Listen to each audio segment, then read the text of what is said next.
Yes, Bruin fans, that was the opening here from the homecoming crowd there last Friday here with the Bruins entering the field. And Coach Cook, I know for a Bruin alum, I know that that's exciting to see. I know a little added touch there is with the light show. So even Yes. though it was homecoming, definitely exciting to see a little pregame excitement there as the Bruins come onto the field.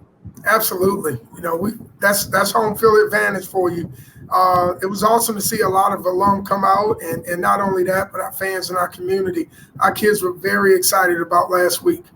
Yes, and here we are at episode 8 here of the 22 season, and boy, I can't believe that tomorrow night here against Deep Creek, that's our last regular season road game.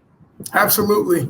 Regular season wise, I saw on Max Preps we're 4-0 at home right now. So we're doing a great job defending our home turf. But yet we understand we got to go on the road, and eventually, we'll see what the playoffs look like. But we have those Hornets next week.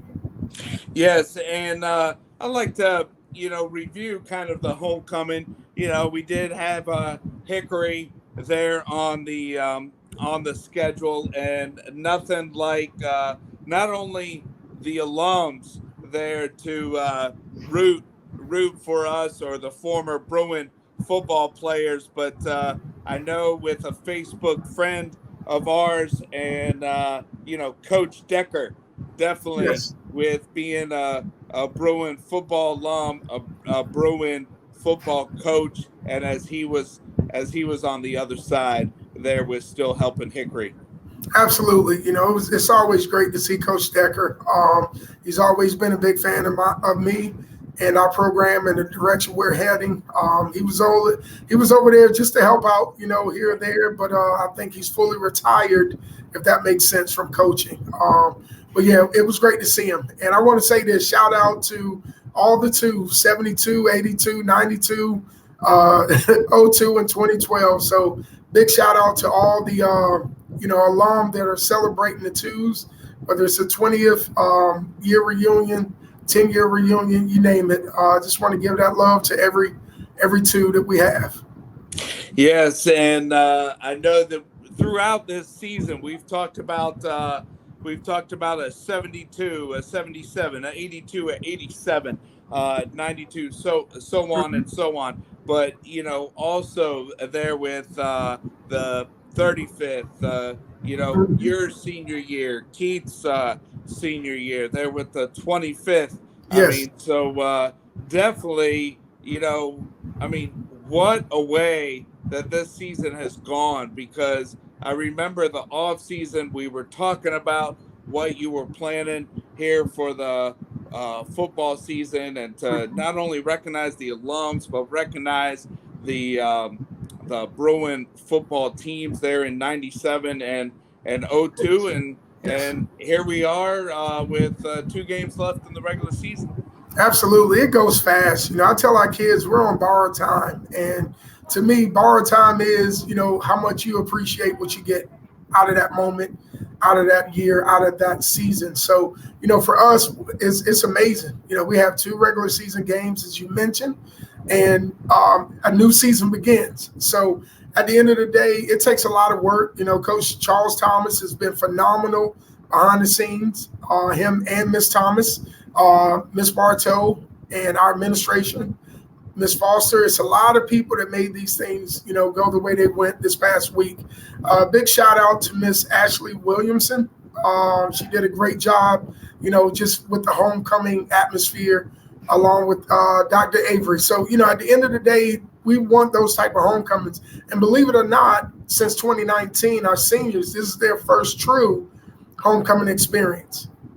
Right. And, we've talked about it before, but, you bring up Mrs. Williamson, and, her and her husband and I, went to school together. And as Absolutely. she's a classmate there of Charles Thomas, her brother, went to school with my brother. Miss Foster. I mean, so just Bruin alums, Yes. back as adults and back, supporting Western Branch High School. Absolutely. I believe the stat is, and I may be wrong, it's about 64% of teachers, administration, and or staff in our building or support staff that are Bruin alum. So that alone, you're going to get the best if that makes sense. So definitely it was awesome. But I also told, as I shared last week, I told the guys, we are the entertainment on Friday night. Come Friday night, it's great that we have all these different activities. Friday night, all of our Bruin Nation is expecting us to go 1-0. So, and those guys ended up getting it done. Yes, and last week, I mean, Hickory won the toss. They deferred. We had the ball first, scored. Hickory on their first offensive drive, they did come down, get in the red zone. We held them to a field goal, and so here we were, punting to them after our second possession, only up 7-3, but Mhm. then back to back pick sixes there by our defense, to just kind of control the game. Yep, absolutely. I believe the first one was a punt return for a touchdown, and then Paul, being the flat defender, ended up getting a pick six. In the first quarter, he scored 3 touchdowns. He had a receiving, a punt return for a touchdown, and then a pick six. Kind of like a hat trick, if that makes Right. sense. So, we were very pleased by, Paul, again, being a leader on the field, doing it through his actions. But he really opened up the score real quick alone. But yet the rest of the team kind of got in sync. And then, we started playing a good brand of Bruin football. Yes, and I mean, and the thing when we were on offense, it was kind of like backyard football. Go to the post and I'll throw it up. I mean, because Hickory does have baseball and softball, but their defensive backfield was, we definitely had the height advantage, and Yeah, Trotman was a great signal caller throwing down the field. absolutely. Quizzy found his rhythm, sought out his targets, and executed, the rep, if that makes sense. But yeah, ultimately, I'll tell you, we're blessed. We got a lot of talent, from Copeland to Cook to Frazier and Billups, and you keep going. But ultimately, it's right now this particular team we have, it's kind of hard to defend all 11 on the field. If you try to bracket or stop one, you got two. Try to get those two, you got 6 or 5, and then we forgot about 9. You know, how do you game plan for that too? So at the end of the day, it's all humbly shared. Our guys work hard, but ultimately, I'll share this with you, Mark. It's the front. Our center, guard, and tackle on both sides, in between Aiden Morsong, our guards, our tackles. Those are the guys that allow our success to be what it is. Yes, and going back to those guys up front, there with the O line, and Robbie Duncan, who coaches them, and who was Yes, a offensive lineman himself there for Old Dominion. But the thing is those guys, they don't get put in the paper, right, on the news, with the pancakes and the blocks. You right, might see them on the highlights, but they're talking about the running back or the wide receiver, correct, or if the quarterback decides to run. But definitely with team concepts, there's no I in team. correct. Definitely on the offensive side, with the success, it does start with the guys up front. Absolutely. One thing I share with recruiters that come in, late November, mid-November, December, January, all the way up to February, and the off season, for a running back, yes, it takes skill and talent to do what he does, or do what he do. However, those linemen also block for 1,000 yards. Right. They block for 1,000 receiving. So right now, as of this week, with 7 games in, we used the coin 7 because we had a forfeit. Yeah. But Blizzard just eclipsed 1,000 yards in 7 games and with 71 carries and 15 touchdowns. That kid is special. He's averaging a little bit over 10 yards a carry as well, per rush. And the other stat that is no knock at any official that has officiated our game, but there are also like four big 75-yard runs called back. Yeah. Some questionable, but it's football. We just keep it moving. But yes, he's just eclipsed 1,000 yards. I've seen 1,038, and I've seen 1,031. I've seen 77 carries, and I've seen 71. So at the end of the day, he's a special kid with 2 more games to go. Outside of that, Quizzy is very close to getting his 1,000. He's 200 yards away. Paul Billups is leading all receivers right now. So, again, as we talk about the O-line, those names don't come up if we don't have that front, really locked in and doing what they do under the leadership of Coach Robbie Duncan.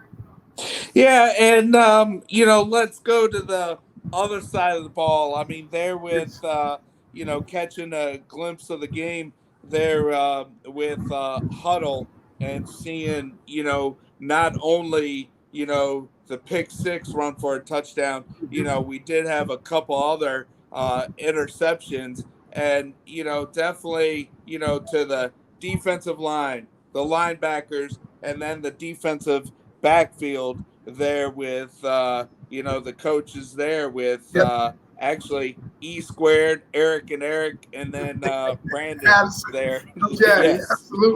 absolutely. I love it. They've done a great job.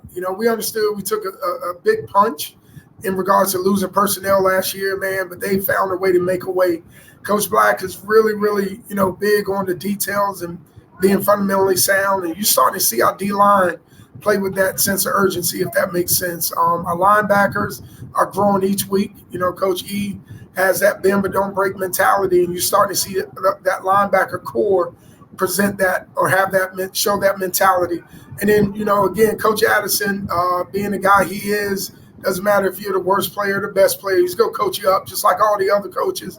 And watch the product that he puts on the field. So, he's real blessed this year with Paul Billups and C.J. Frazier, Devin Cook, and then Parker, coming in. But yet we got McDaniel, some freshmen. We got some sophomores and juniors that are still capable and worthy of possibly getting an opportunity to compete. So we'll see what it looks like going into this week. D-line is healthy. And our linebackers are each week, as I mentioned, just getting better. So we're excited where we are. Yes, and so just coming off of the homecoming, excitement that it's Monday, it's back to work, Yes. and tomorrow it is Deep Creek.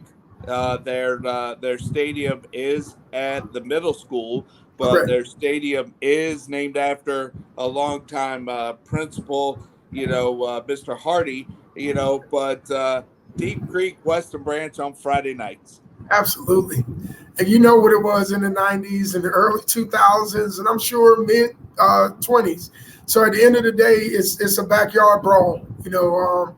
Coach is going to have his guys right, and we've been working with our young men. The biggest for our guys is understanding how to turn the chapter, turn the page, to being a championship team and understanding how to handle that success and that pressure that comes with being a championship team. So this week has really been about discipline. Ultimately, great teams are very disciplined in what they do and what they're asked to do, and that's what we've challenged our kids this week with. Yeah, and I mean the thing is I think for a Deep Creek Western Branch game going back there into the 90s, early 2000s, one time, and I'm talking about when the games were at Deep Creek. One time I had to park at a friend's house that lived a couple neighborhoods over from the middle school, and Right. then walk in the pay at the back gate. And then one time I had to park at Deep Creek High School and cross George Washington Highway. I mean, so definitely, and also it was definitely a game to see who was gonna win the district. Absolutely, and to me, that's old Southeastern District football. Indian River was, one of the top dogs. Western Branch and Deep Creek. Every year it was coming down to one of those three teams, and then ultimately who would go to the playoffs. It's just so many greats that have played that game.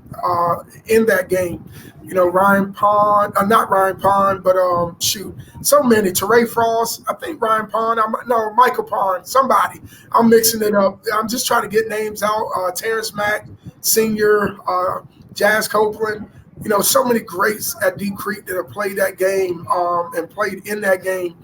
And then ultimately for us, we had Dre Bly, we had, just so many greats on our side, Lorenzo Ferguson, Sharon Stiff, Marco Hernandez, just so many great players that have played, in that big time game. And like you mentioned, that was the district championship game, and that was also playoff implications. In '95, I had the opportunity to start and play in that game, albeit due to some injuries sustained and where the guys fit a little better defensively to try to give us an edge. But, I mean, it was sold out. It was sold out, standing room only. And not only that, I think that year we lost, but yet we lost and then lost to Bethel with a coin toss of whether we were going to the playoffs or not with that 8-2 team. So it's just a lot of great football, a lot of great guys that have played in that game on both sides. Yes, and I reached out to Vegas Robinson, who's a Deep Creek alum, played at Virginia Tech. Yep, Vegas, absolutely. And he responded to a tweet when I said, "Hey man, it's Western Branch Deep Creek next week," and he's overseas right now. But then Daryl Tapp, and then even the Cox brothers that coach Deep Creek, they're actually Western Branch alums. Right. Now, I got my quarterback right. It's too many quarterbacks that, I had so much respect for. It was Arnie Powell. To me, he was one of my favorite quarterbacks, albeit it was a rivalry game, but he was just different. Big size guy, long strider, and could sling that ball, man. So, so much respect for Deep Creek. And although it was a rivalry game, and to this day, we still talk a little smack here or there, just a little friendly fun. It's everything that we wanted to be. Right. And, before we start talking about the middle school programs, JV, they got their last home game tonight here with hosting Deep Creek here in a little bit over an hour. Absolutely. They've done a great job. They've done a great job. And just, again, this is like the future of Western Branch. You can see the growth and development.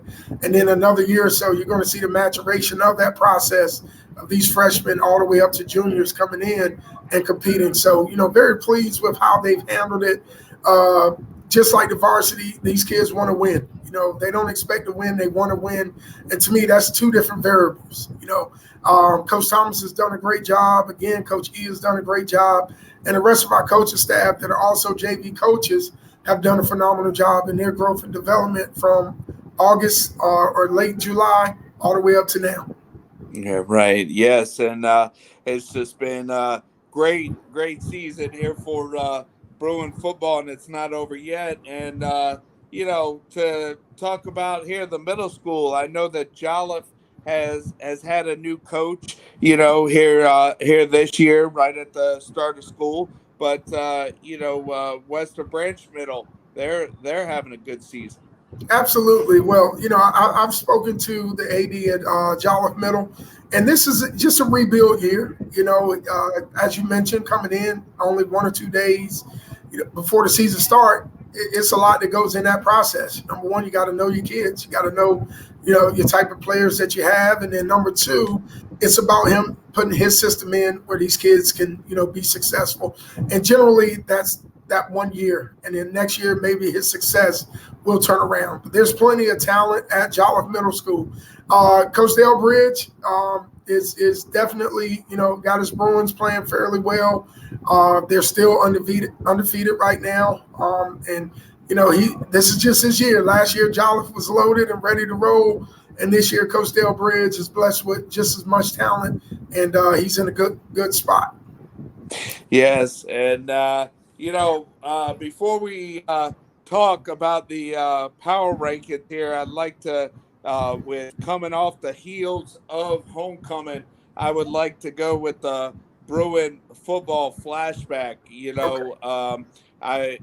Just having some time last week here to do some research here on the '97 and the '02 team, and did some research on my own, because it was kind of hard to get up with individual players, with everybody's busy schedule. But nothing like technology and having channel 23 or channel 48, the Chesapeake channel, having the game of the week back in the day. Absolutely, absolutely. That's when Smacky Stats and all that good stuff was going on.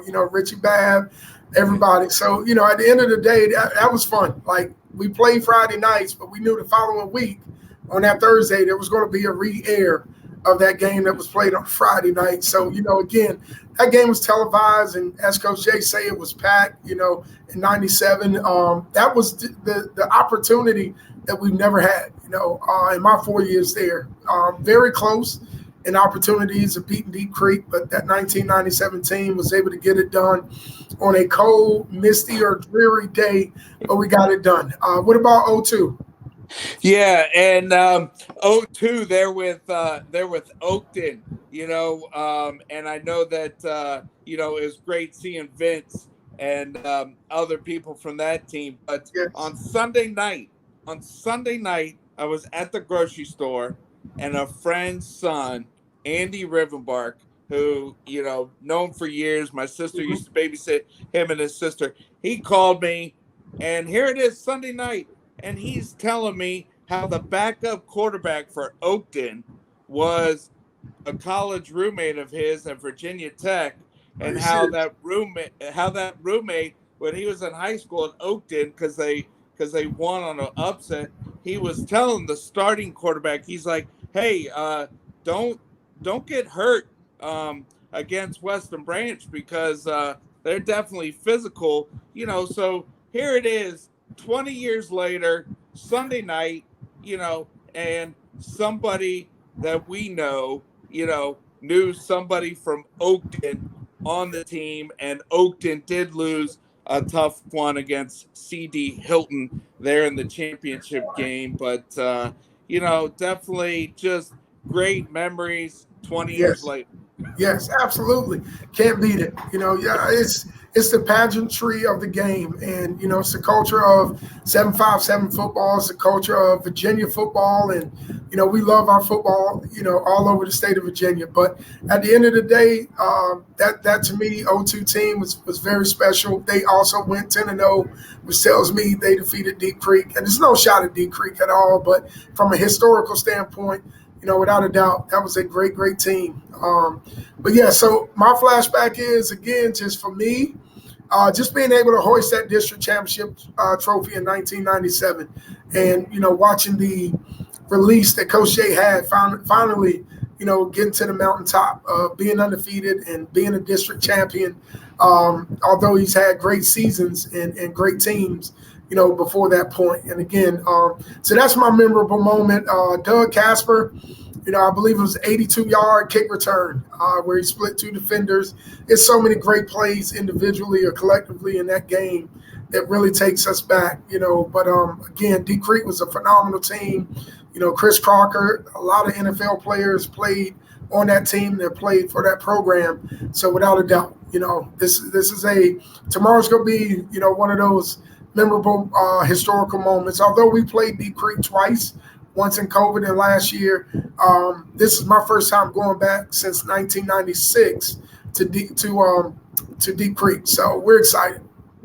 Yes, and a little, you know, when you were a senior at Western Branch, that's when I started the apprenticeship, and I had a friend that was a Deep Creek alum. He graduated in '89 with me, '94, and we always there during the apprenticeship.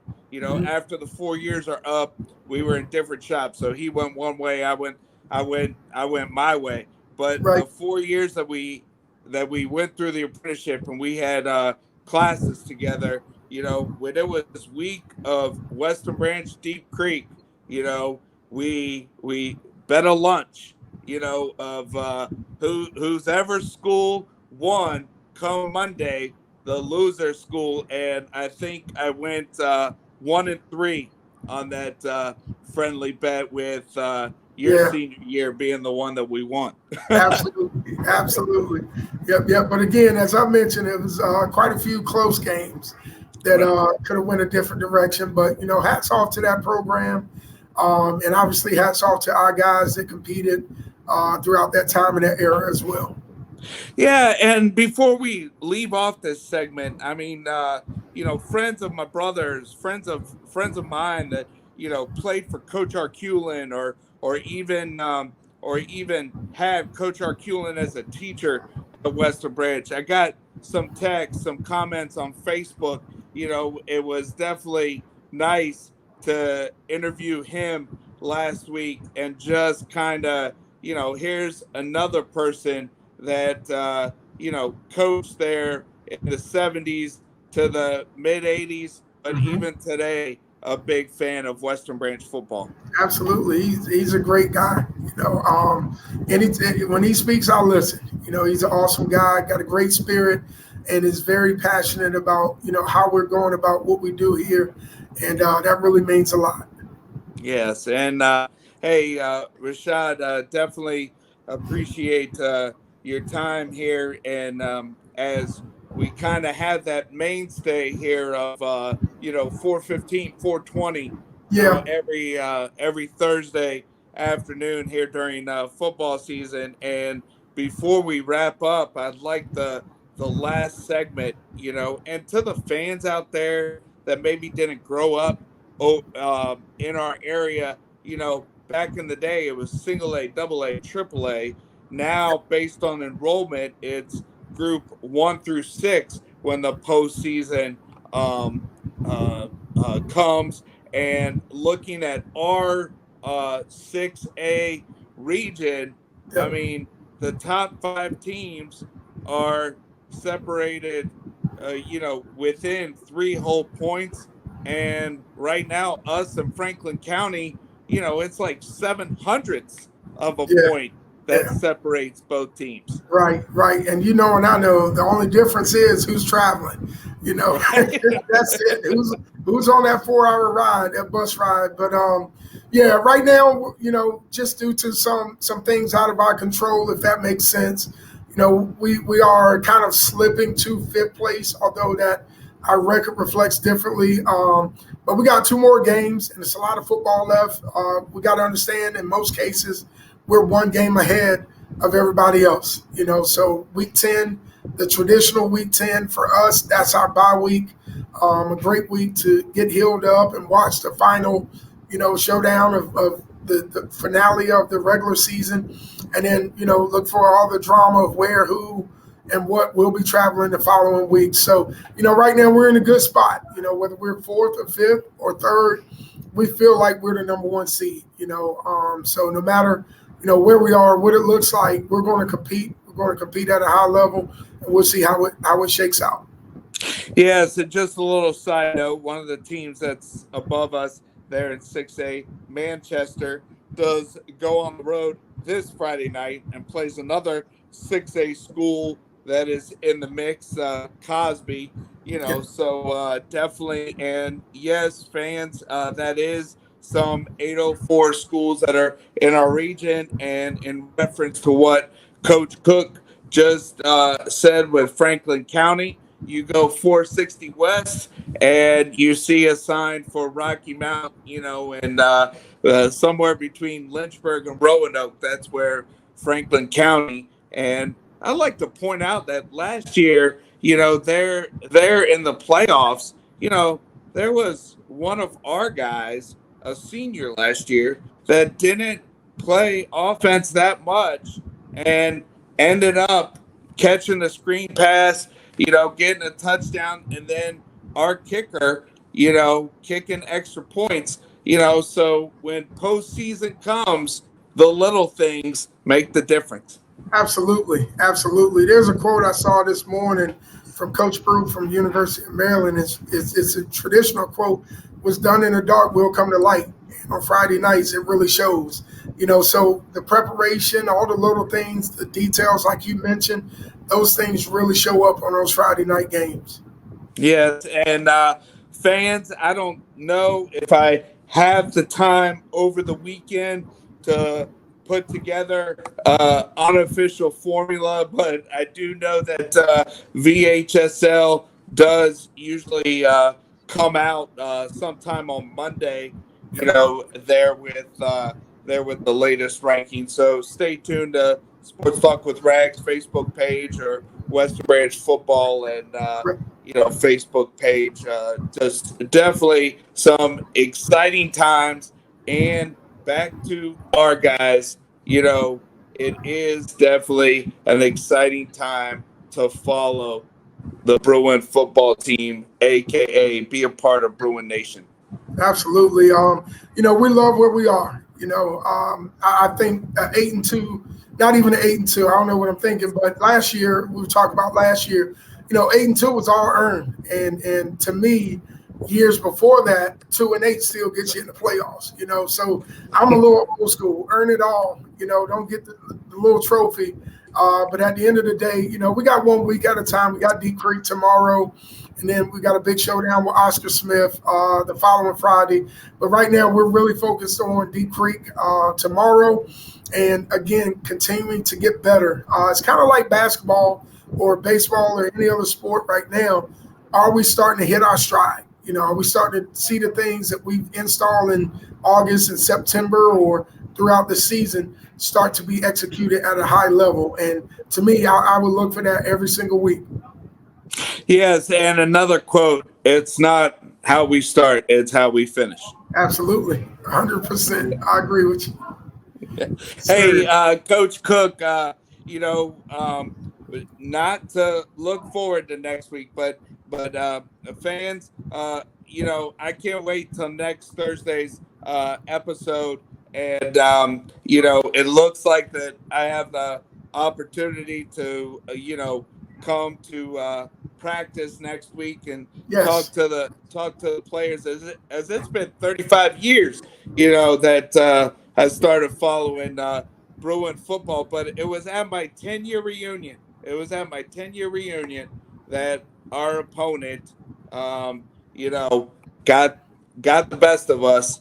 But you know what, I really feel like that what we started last year, laying the foundation. I know that your very first year, it was a spring season, shortened season, just missed that shortened season playoffs.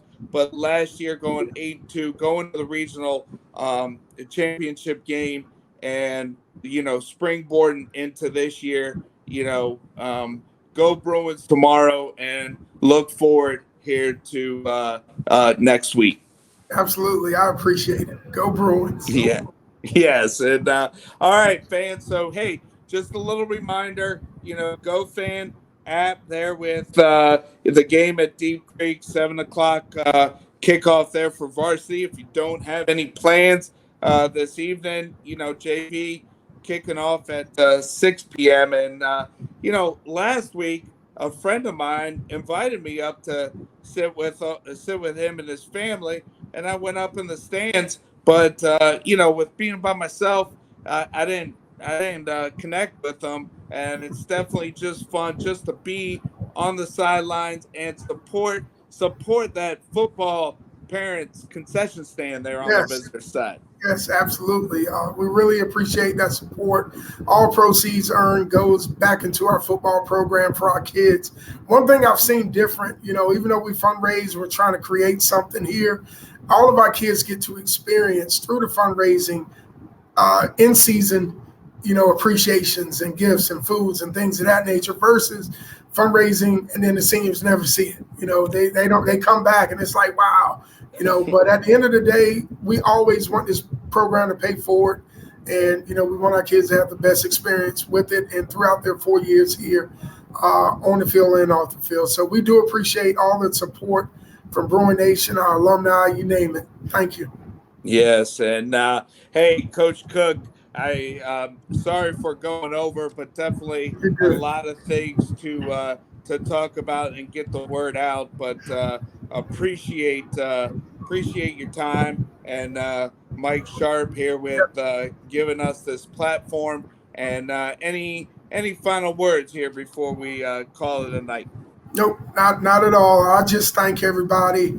It's a process, and we appreciate all the support that you give us. Yes. Well, hey, thanks. And all right, so Bruin Nation out there, go support these football players, and then also here as other fall sports, field hockey, getting ready for their postseason, and also volleyball that plays on Tuesdays and Thursdays. So, all right, Coach Cook, I'll let you go and. Go Bruins and good luck tomorrow night. Absolutely. Go Bruins. Okay.